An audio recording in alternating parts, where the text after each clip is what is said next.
கர்த்தருடைய நாமத்துக்கு மகிமையுண்டாவதாக. இன்றைய வார்த்தை உபாகமம் 1:33. நீங்கள் அவரை விசுவாசியாமற் போனீர்கள். எனக்கு அருமையான தேவனுடைய பிள்ளைகளை, ஆண்டவரை விட்டு வழி விலகி போயிட்டீங்களா? அவர் மேல் நம்பிக்கை இல்லாமல் இருக்கிறீங்களா? கர்த்தரை விசுவாசியாமல் போயிட்டீங்களா? ஆண்டவர் இன்றைக்கி சொல்கிறார், நான் உங்களுக்கு எவ்வளோ அற்புதத்தை செய்து கொண்டு வர்றேன் மகளே. நீ நிற்பதும் நிர்மூலமாகாதிருப்பது என்னுடைய சுத்த கிருபை தான். ஆனால் நீ என் பேரில் விசுவாசமாக இருக்கவே மாட்டேங்கிற. நான் உனக்கு செய்கிற நன்மைகளெல்லாம் மறந்து போனா என்று சொல்லி கர்த்தர் இன்றைக்கு உங்கள் மேலே துக்கப்படுறாரு இல்லையா? நீங்கள் அவரை விசுவாசிக்காமல் போனீங்க. நீங்கள் தேவனுடைய சமூகத்தில் இனி முழங்கால் படிட்டு ஜெபம், ஆண்டவரே நாங்களுமே நம்பாமல் அவிசுவாசப்பட்டது உண்மைதான் அப்பா ஆண்டவர். அநேக காரியங்களை குறித்து கலங்கி கொண்டிருந்தாலும் உம்மால் அதை செய்ய முடியும் என்ற ஒரு நம்பிக்கையை நான் இழந்து போயிட்டேன் ஆண்டவர். ஆனால் இனி அப்படி இல்லை. உண்மை நான் நேசிக்கிறப்பா, உன் பேரில் நான் விசுவாசிக்கிற, உண்மை நம்புகிற ஆண்டவரை, நீங்கள் எனக்கு ஒரு அற்புதம் செய்ய முடியும் என்று சொல்லி இல்லையா?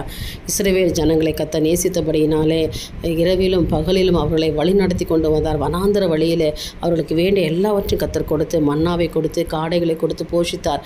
வனாந்தரத்தில் தண்ணீர் தவனமாக இருந்தபோது கூட தேவையான தண்ணீரையும் கர்த்தர் திறந்து கொடுத்தார். அக்கினியிலும் நானும் மேகஸ்தம்பத்தினாலும் அவர்களை வழிநடத்தி வந்த தேவன் அவர்களை விட்டு விட்டார்கள் இல்லையா?